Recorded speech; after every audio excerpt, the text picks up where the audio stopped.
talked about building influence up and building across, and so I'm going to quickly talk about building influence with those who work under you.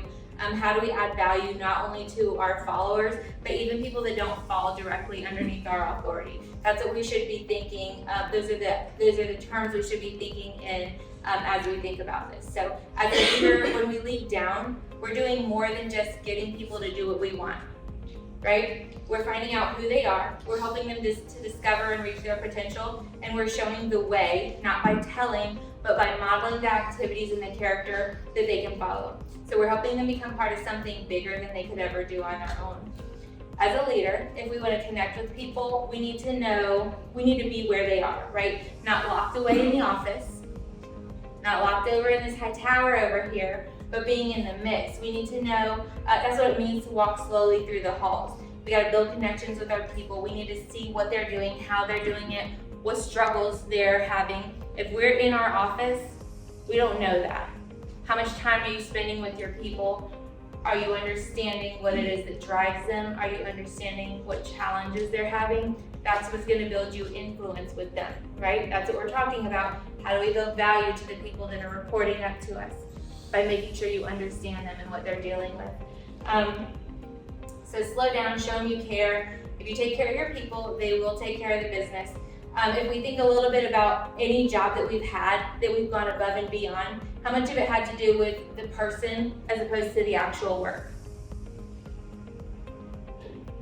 Has anybody had a job that they've gone above and beyond on? And how much of it had to do with the person as opposed to the actual work? Was it because you enjoyed whatever it is that you were doing at the time? Or was it because you really wanted to make an effort for that person that you were working for? Right? It makes a difference. So now you're in that spot. How do you want your employees to see you? Think about that. All right. So when somebody knows you, respect them and care about them as a person, they're gonna work hard for you. And so next, see everybody as a 10. So just ask yourself a little bit, who gets my best effort? The leader who believes I'm a 10 or the leader who believes I'm a 2? Who's the easiest for me to approach? The leader who thinks I'm a 10 or the leader who thinks I'm a 2? Guys, I know it's lunch hour,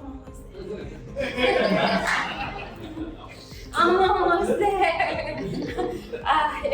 If any of you are, I firmly believe that people live up to our expectations of them, right? If any of you are sports fans and you watch games where like you have this very highly ranked team and a very low ranked team, and everybody goes into the match thinking about how much that lower team is going to get stomped by the better team, and then like they're neck and neck. And people are like, oh, well, they're playing up to their opponent. They're always playing up to their opponent. That's what Clemson fans say these days, right? Oh, they're always trying to play up, give us their best game, right? Because we're here. But I really think that is the case with people. If you have belief in people, how many of you have ever had somebody believe that you could do something that you didn't believe you could do? I know I have. Hey guys, when I had somebody believe in me, when I wasn't sure that I could be that person, I did the best job that I could to reach that expectation. How are you believing in your employees? Are you letting them borrow your belief in them at all? All right, it's easy.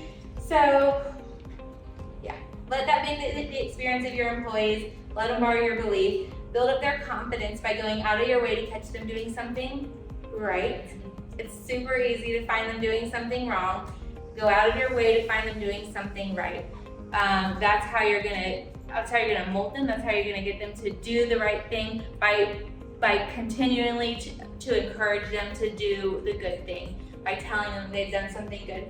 And so next, when we talked about this already, but your number one job should be people development. So this isn't a one-time activity. It's not one time you send them to a class and bam, I've developed my people. This is a long-term process. This is day in and day out. And you can only develop a person if you know who they are. And that means creating a relationship, right?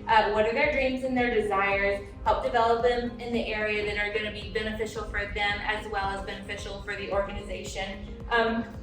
And I've found that so many young people, and some even not so young people, don't really even know themselves. They don't know what it is they want. A lot of them are here because like they just defaulted here. They don't understand their strengths and their weaknesses. So your job as a leader in developing them is to help them understand these things. Where are they strong? Where are they weak? Putting them in a position where they're going to give us as an organization and themselves the best value. I've had in here somewhere where like most people leave jobs, or like most people hate their jobs because they're not in an area of their strength.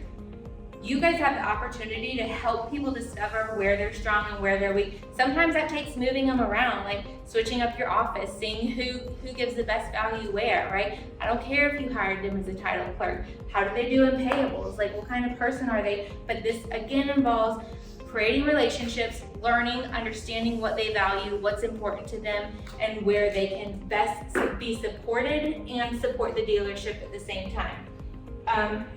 All right, so if we develop them, and then we're going to develop them as a leader. So I don't care what their job title is. We just spent the last 45 or however many minutes talking about developing influence regardless of your job title. Teach that to your people. That is part of developing them. Teach them how to build influence. Teach them how to be leaders. Teach them how to take your place.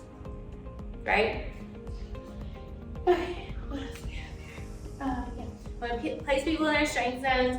We want to model the behavior we desire. I think that's important. Who had parents who said, do what I say and not what I do? Listen, that's not going to fly in the dealership, right? It's more monkey see, monkey do. That is what's happening in the dealership. So as a leader, you set the tone and the pace for everybody working for you. Your behavior is going to determine the culture, and the culture in turn will determine what type of people you attract. So listen, if you seem to be attracting a certain type of person that you're not happy with, you are the leader. Like your responsibility at that time is to stop and assess where that might be coming from. The law of attraction says that like attracts like, and you might need to review your behavior and make sure that you're being very consistent with the behaviors and the values that you want your team to mirror. If you want your team to do something, you need to really look and see, where is that coming from in me? Am I being very consistent? If I want my people to be here on time, am I on time? Am I holding everybody accountable to the same piece of accountability to make sure everybody's there? Like, am I showing the behavior that I want to happen in my office? Super important, modeling what we want. And then reward for results. Are you rewarding your teammates for great work? Are you giving them praise publicly and privately? Are you giving more than praise? Talk is cheap unless you back it up with money. Somebody said one time, right? But seriously, if you think about it, the people who cost the organization the most money aren't the ones who get paid the most. The people that cost the people that cost the most are the people whose work don't rise to their level of their pay. Guys, that's the truth. If you don't have people that are rising to the level of their pay, they're costing you more than that $25 an hour person that you've got in there. And then what perks are you giving outside of pay? Are you promoting whenever you can? You guys are the leaders. Don't forget you get what you pay for. So anyway, that was a lot. As we grow in this area of influence, we are not always going to be successful. We're not always going to be rewarded the way that we think we should be. Our leaders might not listen to us at times. Our peers might ignore us, and our followers might not follow us, and the battle might feel like it's uphill all the way. But don't give up, because remember that 99% of change comes from the middle of the organization. The more you work to develop your influence, the greater of an impact you're going to make. Thank you.